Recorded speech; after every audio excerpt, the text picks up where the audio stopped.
붉은 양념이 장갑 틈으로 스며들던 그 아침, 저는 문득 제 손이 낯설게 느껴졌어요.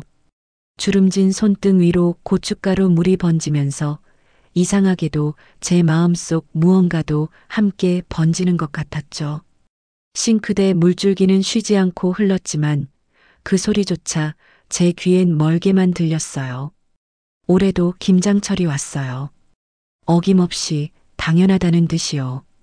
아침 6시부터 일어나 절인 배추를 헹구기 시작했죠. 물기를 털어내고 양념을 뒤섞고 통을 말려 세워두는 일. 그 모든 과정이 이제는 몸에 배어서 생각 없이도 손이 움직였어요. 하지만 올해는 달랐어요. 허리를 숙일 때마다 뼈마디가 삐걱거렸고 무릎이 시큰거렸거든요. 예전 같지 않다는 걸 몸이 먼저 알려주더군요. 딸아이가 전날 밤 말했죠. 엄마, 이젠 사 먹어요. 요즘 배추도 비싸고 엄마 몸도 안 좋으신데. 저는 고개를 저었어요. 말은 안 했지만 속으로는 알고 있었죠. 제 새끼들이 먹을 김치는 제 손으로 담가야 속이 편하다는 걸요. 그게 엄마라는 이름의 본능이었고 70평생을 살아온 제 방식이었어요. 사 먹는 김치는 아무리 맛있어도 마음이 안 놓였거든요. 혹시 너무 짜진 않을까? 혹시 재료가 신선하지 않진 않을까? 그런 걱정들이 자꾸만 머릿속을 맴돌았어요. 대야 속 고춧가루 냄새가 부엌 가득 퍼질 때쯤 이상하게 기운이 났어요. 붉은 빛깔이 주는 따뜻함 때문이었을까요? 아니면 그저 익숙한 일상이 주는 안도감이었을까요?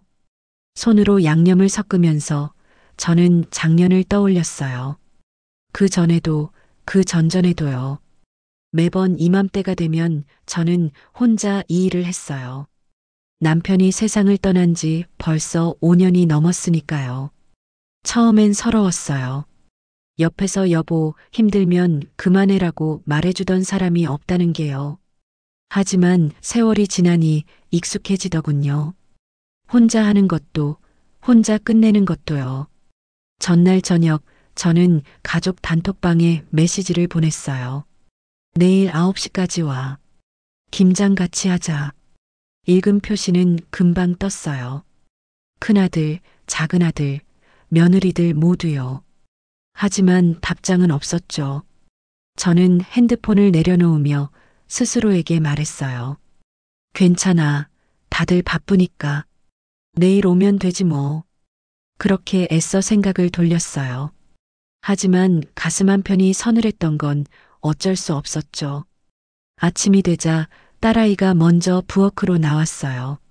머리를 대충 묶고 긴 앞치마를 두르고선 제 옆에 섰죠. 엄마, 오빠들 올까요? 저는 대답 대신 웃었어요. 억지 미소였지만 딸아이는 눈치채지 못한 것 같았어요. 아니, 어쩌면 눈치채고도 모른 척 해준 걸지도 몰라요. 딸아이는 저와 함께 사는 유일한 자식이에요. 결혼도 안 하고 간호조무사 일을 하면서 저를 돌봐주죠. 가끔은 미안해요. 이 아이 인생을 제가 붙잡고 있는 건 아닐까 하는 생각이 들 때가 있거든요. 하지만 입 밖으로 꺼내진 못했어요. 그 말을 하는 순간 제가 정말 혼자가 될 것 같아서요. 배추를 씻으며 창밖을 봤어요. 아파트 단지 안나무들이 앙상하게 서 있었죠. 겨울이 오고 있었어요. 김장철이 지나면 또 한 해가 가는 거예요. 72살. 이제 저도 나이를 먹었다는 게 실감났어요. 거울을 볼 때마다 낯선 얼굴이 보였거든요. 주름진 눈가, 처진 볼, 얇아진 머리카락. 언제 이렇게 늙었나 싶었죠. 하지만 제 손은 여전히 김장을 하고 있었어요. 늙어도 아파도 이 일만은 멈출 수가 없었어요. 현관 앞에 김치통들이 줄지어 서 있었어요. 큰 통 2개, 작은 통 3개. 미리 준비해 둔 거였죠. 아들들이 가져갈 통이었어요. 그 통들을 보는 순간 묘하게 마음이 복잡했어요. 벌써부터 나눠줄 생각만 하고 있는 제 자신이 우스웠거든요. 함께 담그자고 했으면서 결국엔 혼자 다 하고 나눠주게 될 거라는 걸 이미 알고 있었던 거죠. 김장은 가족이 함께 하는 거야. 그 말을 입 밖으로 내뱉는 순간 제 안에 오래된 한숨이 끓기 시작했어요. 누구에게 하는 말인지도 모르겠더군요. 딸에게? 아니면 여기 없는 아들들에게? 아니면 그저 텅 빈 부엌 공기에게? 손끝에 묻은 붉은 양념이 물에 번지며 사라질 때마다 묘하게 쓸쓸한 기분이 밀려왔어요. 이 양념처럼 제 마음도 조금씩 씻겨 내려가는 것 같았거든요. 시계를 봤어요. 8시 30분. 아직 시간이 있었죠. 저는 스스로를 다독였어요. 조금만 기다려. 애들 다 올 거야. 하지만 가슴속 어딘가에선 다른 목소리가 속삭였어요. 작년에도 그랬잖아. 재작년에도. 그 목소리를 애써 묻으며 저는 다시 배추를 집어들었어요. 양념을 버무리는 제 손이 떨렸어요. 고춧가루 때문인지 아니면 불안 때문인지 알 수 없었죠. 딸아이가 옆에서 조용히 배추잎을 펼치고 있었어요. 우리 둘만의 김장. 어쩌면 올해도 그럴지 모른다는 예감이 스쳤어요. 하지만 저는 그 생각을 밀어냈어요. 아니야, 이번엔 다를 거야. 그렇게 믿고 싶었거든요. 9시가 되었어요. 초인종은 울리지 않았죠. 현관문도 열리지 않았어요. 저는 시계를 보다가 핸드폰을 보다가 다시 싱크대로 돌아섰어요. 물소리만 계속 흘렀어요. 그 소리가 이상하게 크게 들렸죠. 마치 제 마음속 무언가를 씻어내는 소리 같았어요. 그날따라 현관 앞엔 아무 소리도 들리지 않았어요. 시계 초침만 또박또박 움직였죠. 저는 장갑을 벗고 손등의 붉은 자국을 바라봤어요. 그건 단순한 양념이 아니었어요. 오래된 기다림의 흔적 같았죠. 70평생 누군가를 기다리며 살아온 시간의 얼룩 같았어요. 남편을, 자식들을, 그리고 지금도 여전히 누군가를 기다리고 있는 제 자신을요. 딸아이가 물었어요. 엄마, 그냥 우리 둘이 할까요? 저는 고개를 끄덕였어요. 하지만 속으로는 다른 대답을 하고 있었죠.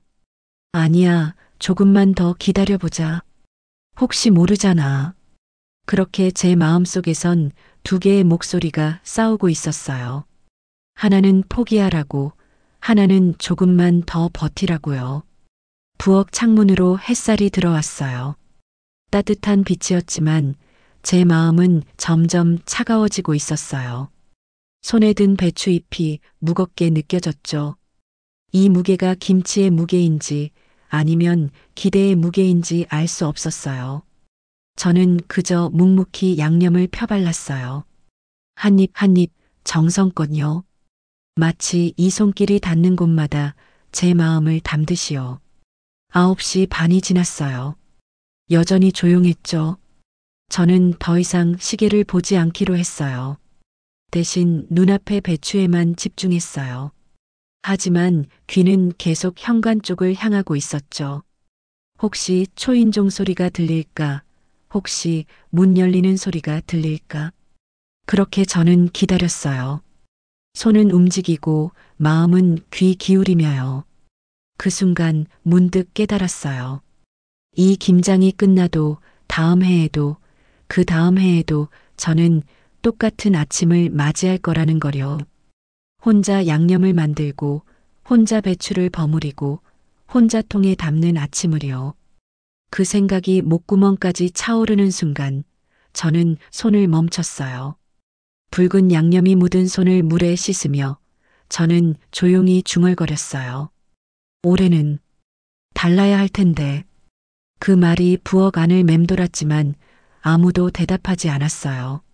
물소리만 계속 흘렀죠. 그리고 저는 알았어요. 뭔가 시작되고 있다는 걸요. 제 안에서 아주 천천히 하지만 분명하게요. 기다림의 무게, 균열의 시작, 쓸쓸한 예감, 텅 빈 현관. 9시를 넘기고 10시가 되어도 초인종은 울리지 않았어요. 저는 딸아이와 둘이서 양념을 버무리기 시작했죠. 더 이상 기다릴 수 없었거든요. 배추는 이미 절여져 있었고 양념은 만들어져 있었어요. 손을 움직이지 않으면 마음이 더 무너질 것 같았죠. 배추 잎 사이로 양념을 펴바르는데 허리가 끊어질 듯 했어요. 한 포기, 두 포기.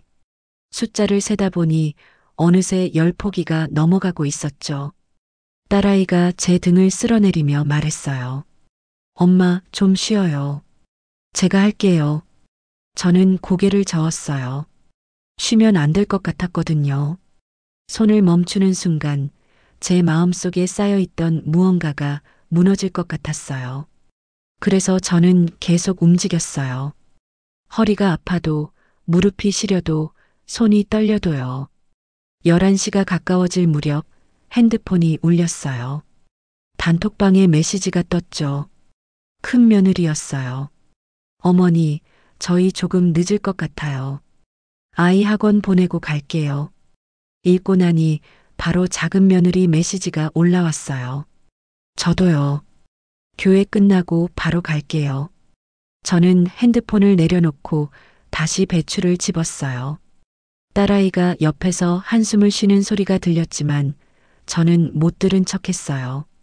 괜찮아. 늦어도 오는 거잖아. 그렇게 스스로를 달랬죠. 하지만 가슴속 어딘가에선 다른 목소리가 속삭였어요. 작년에도 늦는다고 했지. 그리고 오지 않았잖아. 12시가 가까워서야 현관문이 열렸어요. 큰 며느리와 작은 며느리가 동시에 들어왔죠. 두 사람 다 손에는 텅 빈 김치통만 들고 있었어요. 어머니, 안녕하세요. 인사는 밝았지만 눈빛은 피곤해 보였어요. 저는 앞치마를 벗으며 웃었어요. 어서 와. 밥 먹었어? 큰 며느리가 고개를 끄덕였죠. 네, 먹고 왔어요. 그 말을 듣는 순간 묘하게 마음이 서늘했어요.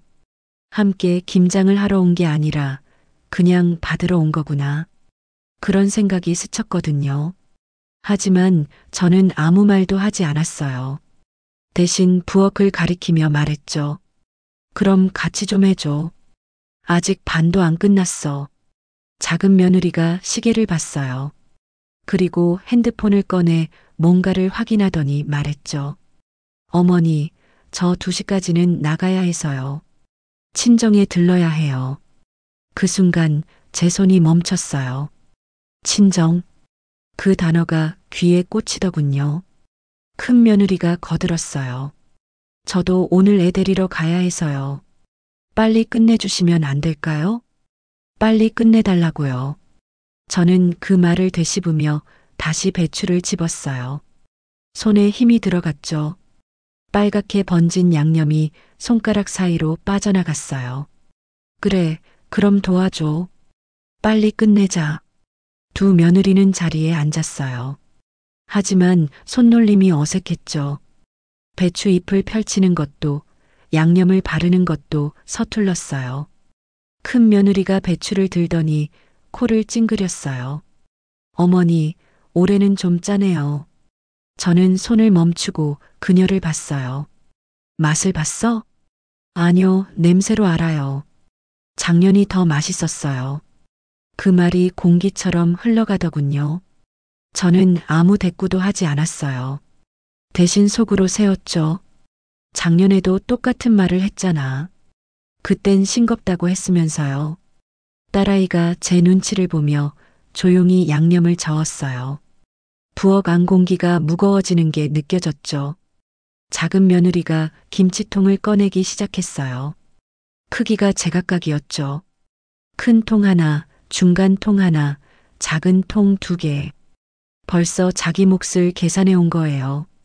어머니, 이번엔 이만큼만 담아주시면 돼요. 저는 그 통들을 보며 물었어요. 작년엔 많다고 하지 않았어? 네, 그래서 올해는 줄였어요. 저희 집은 김치를 잘 안 먹거든요. 잘 안 먹는다고요. 그럼 왜 받으러 왔을까요?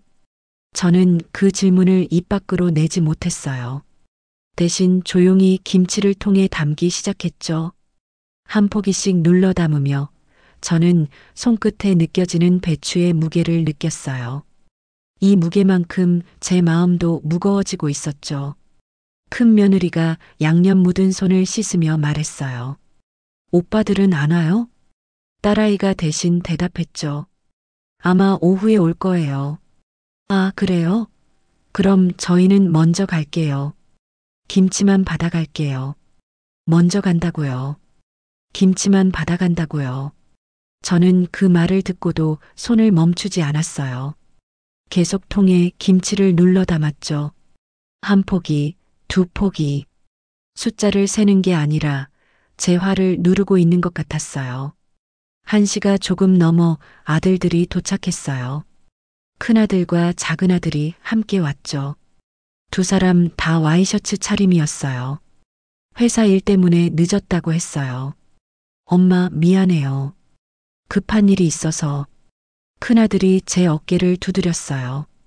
저는 그 손길을 느끼며 고개를 끄덕였죠. 괜찮아. 늦어도 온 게 어디야. 작은아들이 부엌을 둘러보더니 물었어요. 형수님들은요? 먼저 갔어. 아, 그래요? 바쁘긴 하네. 바쁘다고요.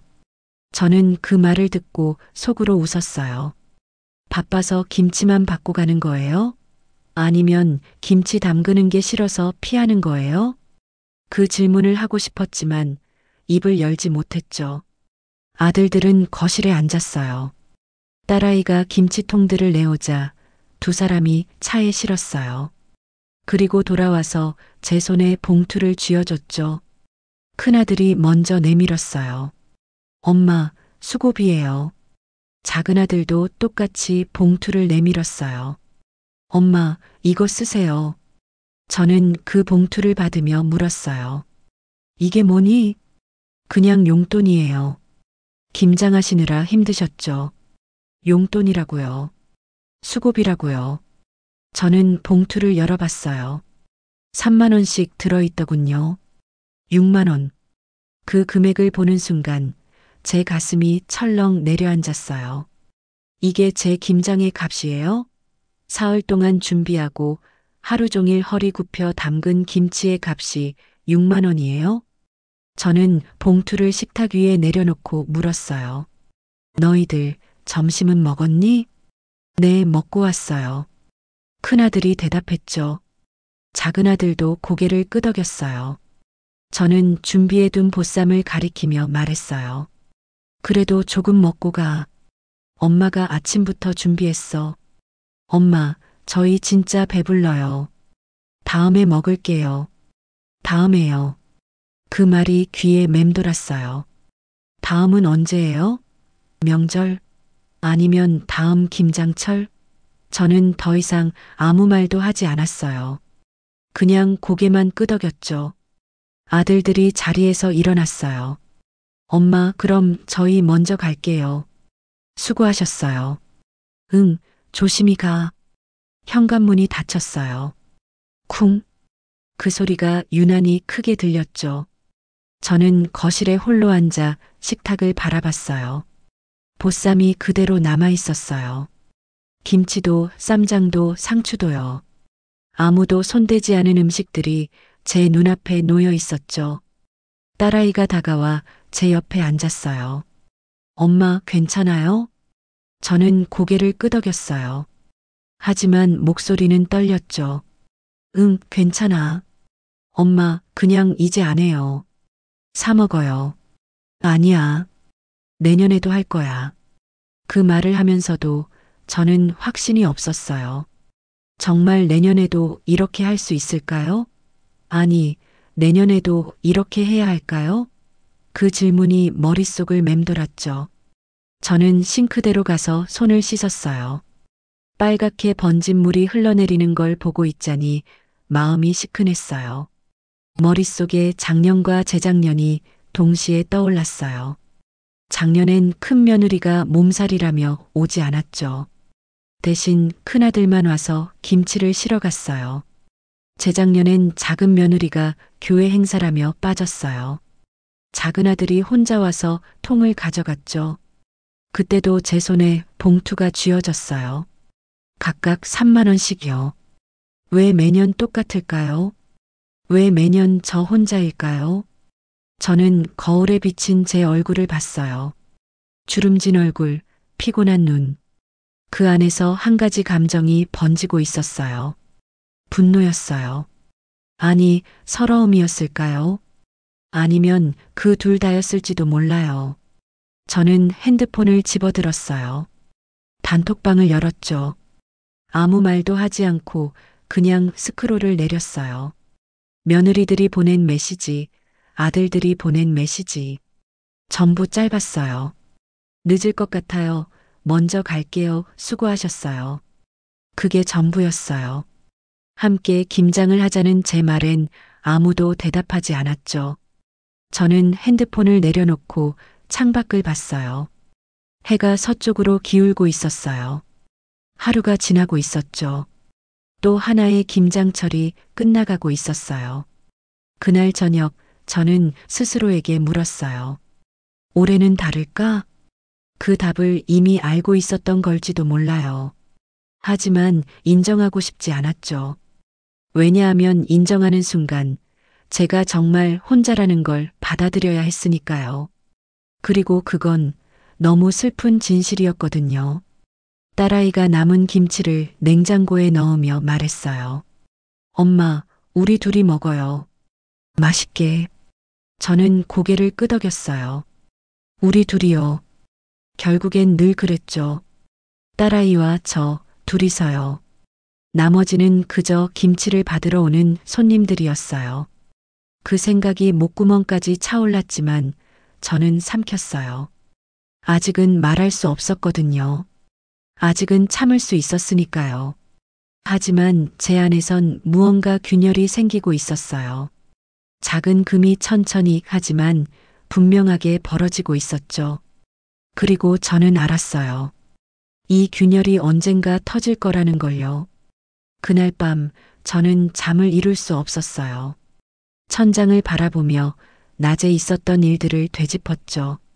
며느리들의 얼굴, 아들들의 뒷모습, 식탁 위에 놓인 봉투. 그 모든 게 제 머릿속을 맴돌았어요. 새벽 3시가 넘어서야 겨우 잠이 들었지만 아침이 되자 몸은 더 무거웠죠. 일어나서 부엌으로 갔어요. 냉장고를 열자 김치통들이 보였어요. 제가 담근 김치들이었죠. 아들들이 가져간 것보다 더 많이 남아 있었어요. 저는 한 포기를 꺼내 접시에 담았어요. 빨간 양념이 선명했죠. 한 입 베어 물었어요. 짰어요. 큰 며느리 말이 맞았더군요. 올해 김치는 정말 짰어요. 하지만 작년에도 그랬어요. 싱겁다고 했던 작년 김치도 짰었죠. 재작년엔 너무 맵다고 했지만 실은 싱거웠어요. 매년 뭔가 문제가 있었어요. 제 김치엔 항상 흠이 있었죠. 아니, 어쩌면요. 김치가 아니라 저였을지도 몰라요. 핸드폰이 울렸어요. 단톡방에 메시지가 떴죠. 큰 며느리였어요. 어머니, 어제 김치 감사합니다. 잘 먹을게요. 작은 며느리도 이어서 메시지를 남겼어요. 수고 많으셨어요. 친정에도 좀 나눠줬어요. 친정에도 나눠줬다고요. 저는 핸드폰을 움켜쥐었어요. 손에 힘이 들어갔죠.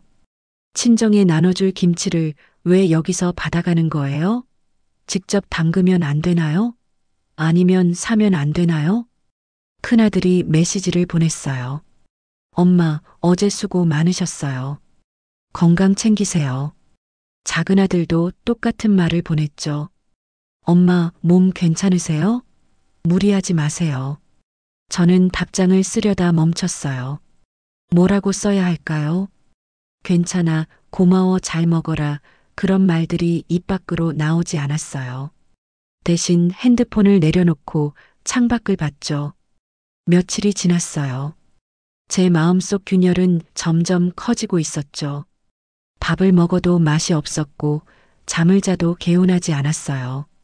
딸아이가 걱정스러운 눈으로 저를 봤지만 저는 괜찮다고 말했어요. 괜찮지 않았지만요. 일주일 후 작은 며느리에게서 전화가 왔어요. 어머니, 김치 좀 더 받을 수 있을까요? 친정 식구들이 너무 맛있다고 해서요. 저는 핸드폰을 귀에서 떼고 화면을 봤어요. 정말 지금 이 전화를 받고 있는 건가요? 김치를 더 달라고요. 맛없다고 하지 않았나요? 짜다고 하지 않았나요? 어머니? 응, 알았어. 감사합니다. 이따가 들를게요. 전화가 끊겼어요. 저는 핸드폰을 식탁 위에 내려놓고 숨을 들이쉬었죠. 가슴이 답답했어요. 숨이 제대로 쉬어지지 않았죠. 작은 며느리가 저녁에 왔어요. 큰 통을 들고요. 현관문을 열고 들어서며 환하게 웃었죠.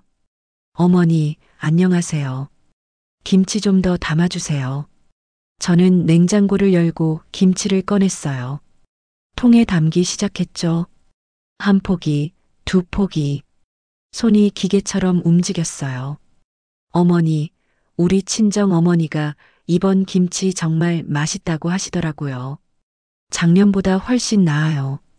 작년보다 나아요. 저는 손을 멈추고 그녀를 봤어요. 지난주엔 맛이 없다고 했잖아. 아, 그때요? 그건 제 말이 아니라 형님이. 맛은 없지만 친정해 줘야겠대. 작은 며느리의 얼굴이 굳었어요. 제가 그런 말을 했나요? 했어. 김장하던 날. 어머니, 그건 그냥 한 말이에요. 그냥 한 말이래요. 저는 다시 김치를 담기 시작했어요. 말없이 묵묵히요. 작은 며느리가 어색하게 웃으며 말했죠. 그나저나 큰오빠네도 더 달라고 하던데요. 형님이 맛있다고 자랑했나 봐요. 그래. 어머니, 화나셨어요? 저는 대답하지 않았어요. 통 뚜껑을 덮고 그녀에게 내밀었죠. 가져가. 네. 감사합니다. 작은 며느리가 나갔어요. 현관문이 닫히는 소리가 들렸죠. 저는 부엌 바닥에 주저앉았어요. 다리에 힘이 풀렸거든요. 딸아이가 달려와 제 등을 쓸어내렸어요. 엄마, 괜찮아요? 저는 고개를 저었어요. 안 괜찮아. 엄마, 난 안 괜찮아. 그 말을 하고 나니 눈물이 났어요. 참았던 게 쏟아지는 것 같았죠. 딸아이가 저를 안아줬어요. 저는 그 품에서 한참을 울었어요. 며칠 뒤 큰 며느리에게서도 전화가 왔어요. 역시 김치를 더 달라는 전화였죠. 저는 전화를 받고도 한참 동안 말이 없었어요. 어머니, 안 계세요? 있어. 김치 좀 더 받을 수 있을까요? 오빠 회사 사람들 줄 거예요. 회사 사람들이요. 저는 웃음이 나왔어요. 쓴 웃음이었지만요. 오늘은 안 돼. 네. 왜요? 없어. 어머니, 작은 집에 방금 주셨다면서요? 작은 집이 말했구나. 저는 핸드폰을 꽉 쥐었어요. 그래서 없어. 어머니, 그럼 내일이라도. 내일도 없어. 네. 더 이상 안 줘. 필요하면 사 먹어. 저는 전화를 끊었어요. 손이 떨렸죠. 하지만 후회는 없었어요. 오히려 후련했어요. 그날 밤 단톡방이 시끄러웠어요. 알림이 계속 울렸죠. 저는 한참 후에 핸드폰을 열어봤어요. 큰 며느리 오늘 어머니 너무하신 거 아니에요? 작은 며느리 무슨 일 있으세요? 큰아들 엄마 무슨 일 있어? 작은아들 엄마 왜 그래? 형수님한테 뭐라고 하셨대? 저는 메시지를 읽고도 답장하지 않았어요. 대신 핸드폰을 뒤집어 놓았죠. 하지만 진동은 계속됐어요. 저는 핸드폰을 집어들고 단톡방으로 들어갔어요. 그리고 타이핑을 시작했죠. 김장 도와주러 온 사람 없잖아. 김치 받으러만 왔잖아. 메시지를 보내고 나니 단톡방이 조용해졌어요. 아무도 답장하지 않았죠. 저는 스크롤을 올려 지난 메시지들을 봤어요. 늦을 것 같아요. 먼저 갈게요. 감사합니다. 그런 말들 뿐이었어요. 다음 날 아침 큰아들에게서 전화가 왔어요. 엄마, 왜 그러세요? 형수님이 섭섭해했어요. 저는 전화를 받지 않았어요. 작은 아들도 전화했지만 받지 않았죠. 대신 단톡방에 메시지를 남겼어요. 너희들 작년에도 안 왔지. 재작년에도. 그리고 핸드폰을 껐어요. 며칠이 지났어요. 집안은 조용했죠. 아무도 연락하지 않았어요. 저도 연락하지 않았고요. 딸아이만 조용히 제 곁을 지켰어요. 어느 날 저녁 딸아이가 저녁을 차리다 말했어요. 엄마, 오빠들한테 연락해봐요. 싫어. 엄마, 저 사람들 나한테 뭐라고 했는지 알아? 딸아이는 대답하지 않았어요. 저는 핸드폰을 꺼냈어요. 그리고 단톡방을 열었죠. 새 메시지들이 쌓여 있었어요. 저는 스크롤을 내리기 시작했어요. 그러다 멈췄어요. 큰 며느리 요즘 엄마 이상해. 예전 같지 않아. 작은 며느리 맞아요. 김장 때도 그렇고 큰아들 나이 드시니까 그런가. 작은 아들 치매 검사시켜야 하는 거 아냐? 큰 며느리 그러게요. 진짜 이상하시더라고요. 작은 며느리 저도 그 생각했어요. 갑자기 화내시고 치매요. 저는 그 단어를 보는 순간 핸드폰을 떨어뜨렸어요. 바닥에 떨어진 핸드폰 화면이 깜빡였죠. 딸아이가 달려왔어요. 엄마, 무슨 일이에요? 저는 바닥에 앉았어요. 손이 떨렸죠. 아니, 온몸이 떨렸어요. 치매래. 뭐라고요? 저 사람들이 날 보고 치매래. 딸아이가 핸드폰을 집어들었어요.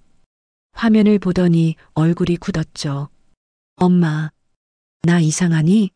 나 치매니? 아니에요, 엄마. 그럼 왜 저렇게 말해? 딸아이는 대답하지 못했어요. 저는 일어나 거울 앞으로 갔어요. 거울 속 제 얼굴을 봤죠. 주름진 얼굴, 흰 머리, 초췌한 눈빛. 정말 이상해 보이나요? 정말 치매처럼 보이나요? 아니에요. 저는 정신이 멀쩡해요. 너무 멀쩡해서 문제예요. 모든 게 다 보이거든요. 며느리들의 비웃음, 아들들의 무관심, 그 모든 게요. 그날 밤 저는 결심했어요. 더 이상 참지 않기로요. 더 이상 좋은 엄마, 좋은 시어머니 노릇하지 않기로요. 다음 날 아침 저는 법무사 사무실을 찾아갔어요. 딸아이가 따라왔지만 저는 혼자 들어갔죠. 법무사가 물었어요. 어떻게 오셨습니까? 유언장을 쓰고 싶어요. 아, 네. 재산이 어떻게 되시죠? 아파트 약 5억, 예금 2억 3천, 시골 땅 3억. 합쳐서 10억 정도 돼요. 법무사가 고개를 끄덕이며 서류를 꺼냈어요. 상속인은요? 딸 하나요. 아드님들은요? 없어요. 없다는 게 상속 안 줄 거예요. 법무사의 얼굴이 굳었어요. 어머님, 그건 법적으로 문제 있나요? 아니요, 하지만 그럼 그렇게 해주세요. 저는 서류에 도장을 찍었어요. 딸 이름 옆에요. 손이 떨렸지만 멈추지 않았어요. 도장이 찍히는 순간 묘하게 후련했어요. 마음 한켠이 무겁게 가라앉았지만 동시에 가벼워지는 것 같았죠. 법무사 사무실을 나와 딸아이를 봤어요. 딸아이가 물었죠.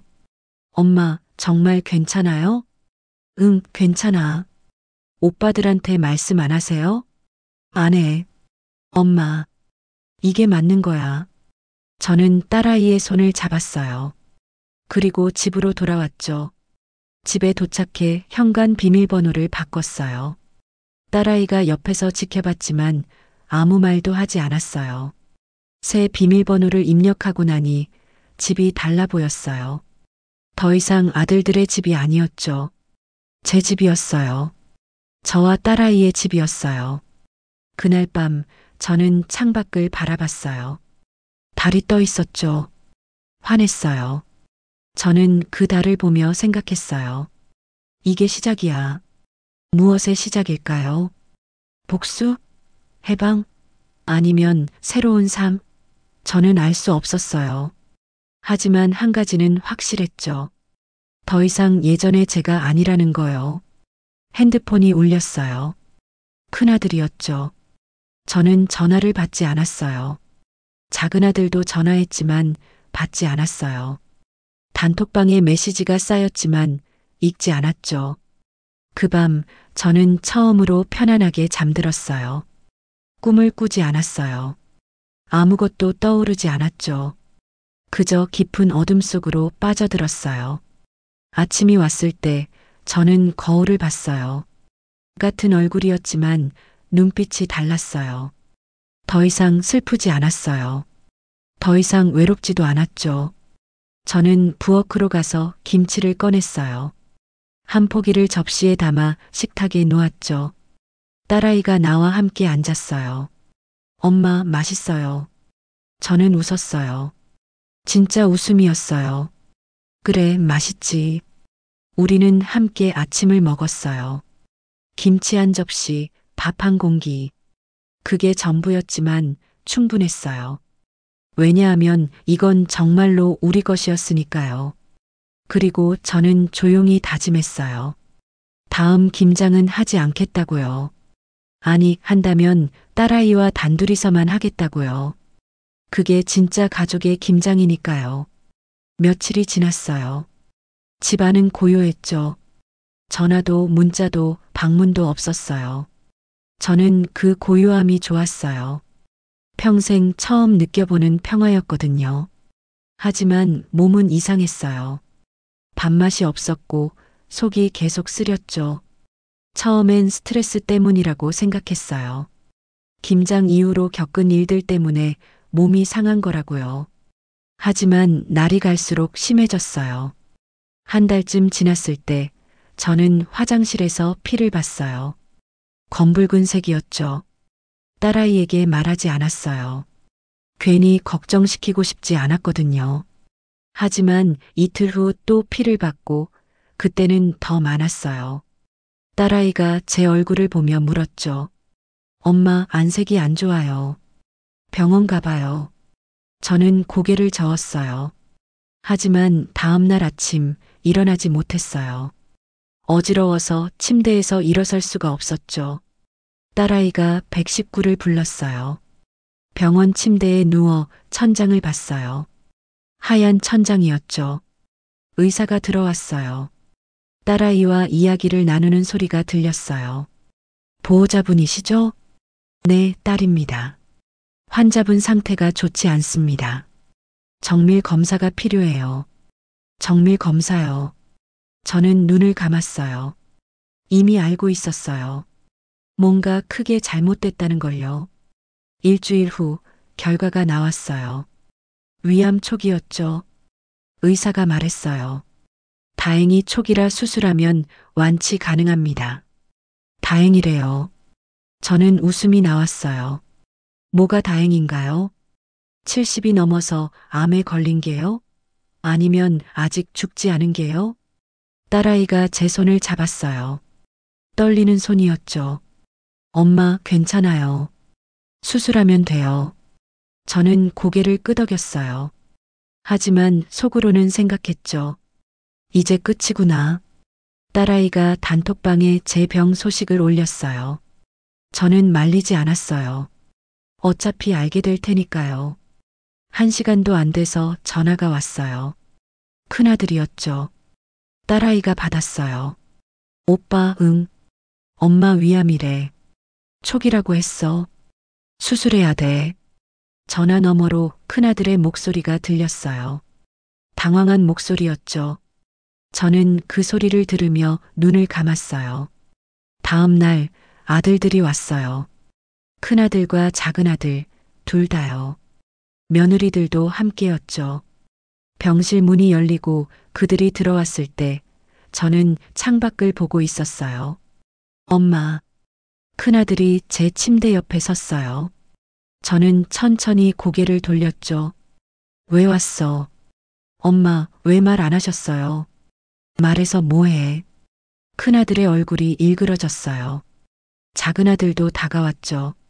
엄마, 미안해요. 미안하다고요. 저는 그 말을 듣고 한참 동안 말이 없었어요. 그러다 조용히 물었죠. 뭐가 미안한데? 모든 게요. 구체적으로 말해봐. 작은아들이 입을 열지 못했어요. 큰 며느리가 앞으로 나섰죠. 어머니, 저희가 잘못했어요. 김장 때 너무했어요. 저는 그녀를 봤어요. 눈물을 흘리고 있더군요. 작은 며느리도 울고 있었어요. 하지만 저는 아무 감정도 느껴지지 않았어요. 이제 와서 그런 말해서 뭐해? 어머니가, 엄마, 큰아들이 제 손을 잡았어요. 저는 그 손을 뿌리쳤죠. 엄마, 제발. 집 비밀번호 바꿨어. 더 이상 못 들어와. 병실이 조용해졌어요. 아들들이 저를 봤죠. 믿을 수 없다는 표정이었어요. 엄마, 그게 무슨. 유언장도 썼어. 너희 목 없어. 그 말을 하고 나니 가슴이 뻥 뚫리는 것 같았어요. 숨이 편해졌죠. 엄마, 작은아들이 소리쳤어요. 하지만 저는 눈을 감았어요. 더 이상 볼 것도 들을 것도 없었거든요. 간호사가 들어왔어요. 소란을 듣고 온 거였죠. 보호자분들, 환자 안정시켜야 합니다. 나가주세요. 아들들이 나갔어요. 며느리들도요. 병실 문이 닫혔죠. 고요해졌어요. 딸아이가 제 손을 잡았어요. 엄마, 너무한 거 아니에요? 아니야. 하지만 이게 맞는 거야. 저는 정말로 그렇게 믿었어요. 수술 날짜가 잡혔어요. 이틀 뒤였죠. 그 사이 아들들은 매일 병원에 왔어요. 하지만 저는 만나지 않았어요. 딸아이가 문 앞에서 막았거든요. 오빠들, 엄마가 안 만나신대요. 우리 엄만데 왜 못 만나? 엄마 뜻이에요. 동생아, 제발. 오빠들 가요. 딸아이가 단호했어요. 저는 그런 딸아이가 고마웠죠. 수술 전날 밤 저는 창밖을 봤어요. 달이 없었어요. 어두운 밤이었죠. 문득 남편 생각이 났어요. 당신이 살아계셨다면 어땠을까요? 이런 일이 없었을까요? 아니에요. 어차피 똑같았을 거예요. 남편이 있을 때도 아들들은 바빴고 며느리들은 차갑고 명절은 전쟁이었거든요. 수술은 4시간 걸렸어요. 눈을 떴을 땐 회복실이었죠. 딸아이의 얼굴이 보였어요. 울고 있더군요. 엄마, 잘 됐대요. 수술 잘 됐대요. 저는 고개를 끄덕였어요. 목소리가 나오지 않았죠. 일주일 후 일반 병실로 옮겼어요. 그리고 그날 아들들이 또 왔어요. 이번엔 딸아이가 막지 않았어요. 문이 열리고 큰아들이 들어왔죠. 손에 과일 바구니를 들고요. 엄마, 저는 그를 봤어요. 수척해 보였죠. 왜 왔어? 엄마, 이제 그만해요. 뭘? 엄마도 힘들잖아요. 힘들다고요. 저는 웃었어요. 너희가 뭘 알아? 작은아들도 들어왔어요. 며느리들도요. 넷이서 제 침대를 둘러쌌죠. 엄마, 저희가 잘못했어요. 정말 미안해요. 이제 와서 그런 말이 무슨 소용이야. 큰 며느리가 무릎을 꿇었어요. 갑작스러운 행동이었죠. 어머니, 제발 용서해 주세요. 작은 며느리도 따라 무릎을 꿇었어요. 어머니, 저희가 못났어요. 저는 그들을 내려다봤어요. 무릎 꿇은 며느리들, 고개 숙인 아들들. 그 모습을 보니 묘한 감정이 들었어요. 승리? 아니면 허무? 일어나. 어머니, 일어나라고. 며느리들이 일어났어요. 저는 천천히 말했죠. 너희 용서 안 해. 엄마. 하지만 관계는 끊지 않겠어. 병실이 조용해졌어요. 왜냐하면 너희도 내 자식이니까. 큰아들이 울기 시작했어요. 작은아들도요. 저는 그들을 보며 계속 말했어요. 하지만 예전처럼은 안 돼. 알겠지? 네. 유언장은 그대로야. 이건 바꾸지 않아. 엄마, 이건 벌이 아니야. 약속이야. 딸아이를 잘 챙기라는 약속. 아들들이 고개를 숙였어요. 알겠어요, 엄마. 퇴원날 딸아이가 저를 집으로 데려갔어요. 현관 비밀번호는 그대로였죠. 집에 들어서니 익숙한 냄새가 났어요. 김치 냄새였어요. 엄마, 제가 김치 담갔어요. 내가? 네, 동영상 보고 배웠어요. 저는 냉장고를 열었어요. 통 3개가 들어있더군요. 하나를 꺼내 맛을 봤죠. 짰어요. 하지만 웃음이 나왔어요. 맛있네. 진짜요? 응, 맛있어. 그날 저녁 아들들이 왔어요. 며느리들도요. 함께 식탁에 앉았죠. 딸아이가 담근 김치를 내놓았어요. 짜네. 큰 며느리가 웃으며 말했죠. 그래도 맛있어요. 우리는 함께 밥을 먹었어요. 말은 많지 않았지만 어색하지는 않았어요. 그저 조용히 각자의 자리에서 먹었죠. 식사가 끝나고 아들들이 설거지를 했어요. 며느리들도 거들었고요. 저는 거실 소파에 앉아 그 모습을 봤어요. 달라졌어요. 완전히는 아니지만 조금은요. 그리고 그걸로 충분했어요. 다음 김장 때 모두 모였어요. 큰 며느리가 배추를 씻고 작은 며느리가 양념을 만들었죠. 아들들도 힘쓰는 일을 했어요. 저는 의자에 앉아 지시만 했고요. 양념 좀 더 넣어. 네, 어머니. 배추 물기 좀 더 빼. 알겠습니다. 젓가락을 들던 손자가 물었죠. 할머니, 김치 맛있어요. 저는 웃으며 대답했어요. 그래, 이제 다 같이 담갔으니까. 유언장은 딸 이름으로 남겨뒀어요. 그건 변하지 않았죠. 하지만 그게 벌은 아니었어요. 그저 딸아이를 지키는 방법이었죠. 저는 이제 알아요.